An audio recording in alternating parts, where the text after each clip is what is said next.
Hey everybody, it's Father Corrigan, and you've probably figured out that I'm not really coming to you from the surface of the moon. This is, however, Saturday evening, the 25th of April, and it is the third Sunday of Easter. Unlike last week, not only did I not take this picture myself, I can attest that I have never been on the surface of the moon. But this picture gives us a unique perspective on the situation that we're finding ourselves in at this particular time. A similar kind of perspective was provided for us about 30 years ago when the Deep Space Probe Voyager 1 was nearly 4 billion miles from Earth, hurtling into deep space. The astronomer Carl Sagan asked NASA to turn the satellite toward planet Earth so that it might take one last picture. And that picture of Earth, which is much further from the one you're looking at right now, became known as the pale blue dot. A few years after that picture was taken, Carl Sagan was writing a reflection on it. And what he said at that time was, "It has been said that astronomy is a humbling and character building experience. There is perhaps no better demonstration of the folly of human conceits than this distant image of our world. To me, it underscores our responsibility to deal kindly with one another and to preserve and cherish the pale blue dot, the only home we have ever known." Today, our perspective is radically altered, not by the infinity of a virtually massive scale, but a minute one, an adversary that is 1,000th the diameter of a human hair. But Sagan's reflection equally applies. This now, for us, is also a humbling, character-building experience which underscores our responsibility to deal more kindly with one another. And we've been doing that in many ways, thousands of acts of kindness in our own parish community, in the area of St. Victor Parish, in Richfield and Bath, all over Revere Land, all the beautiful and kind things that people have been doing. For example, the amazing outpouring of support in our St. Vincent de Paul Holy Thursday collection, which has really been outstanding. And I thank you for that very, very much. I think that the amount of kindness that has been demonstrated shows that we get it. And although we sometimes hear the expression, "we are all in this together," we know that that's sort of not true.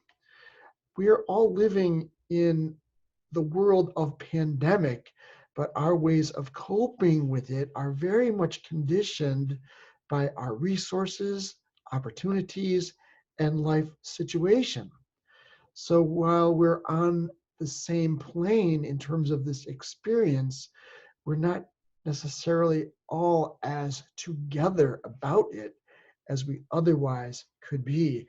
And this reality makes it all the more necessary to deal kindly with one another, as Carl Sagan proposed. Exactly, and I do mean exactly, 48 hours ago, we experienced a new moon, when the moon does not appear at all to the assisted eye. But even though we cannot see the moon, none of us would deny that the moon is there.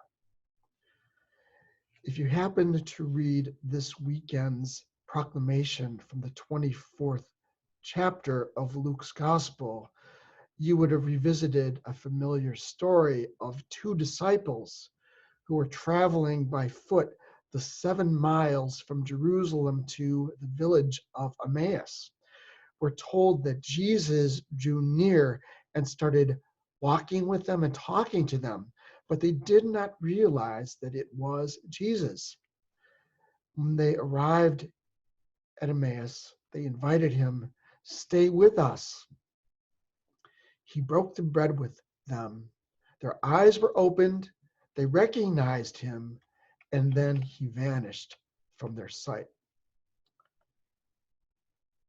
Like the new moon, we cannot see it, but we know that it is there.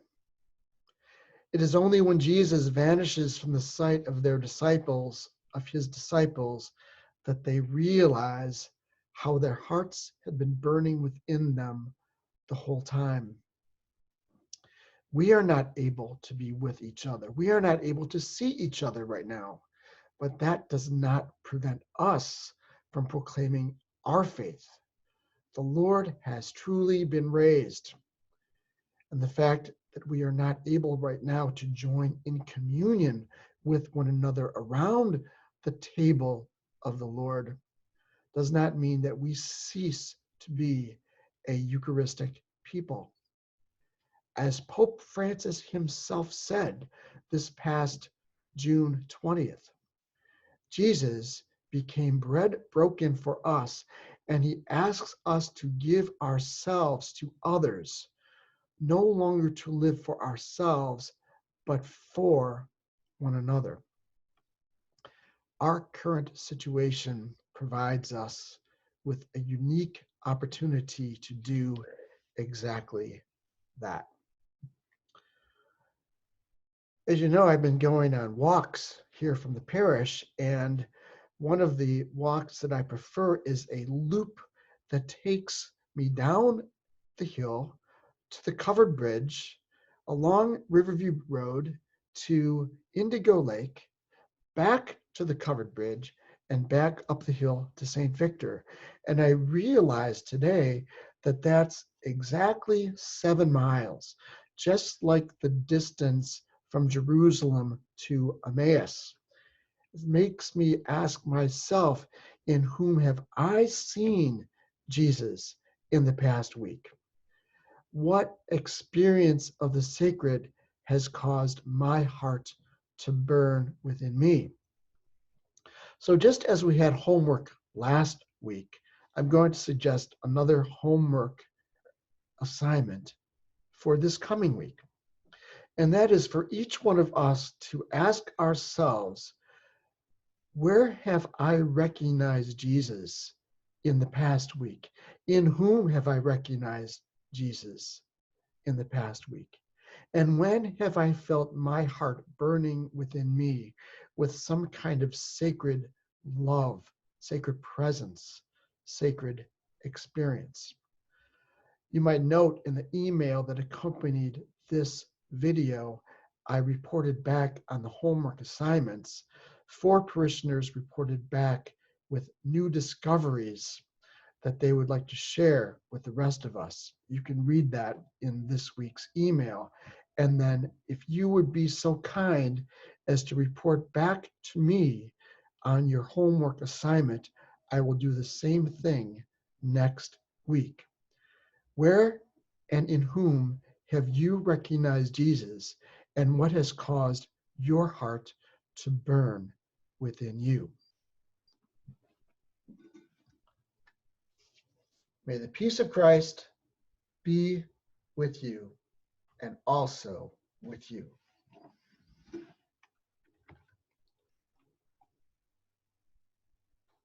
See you next week, everybody.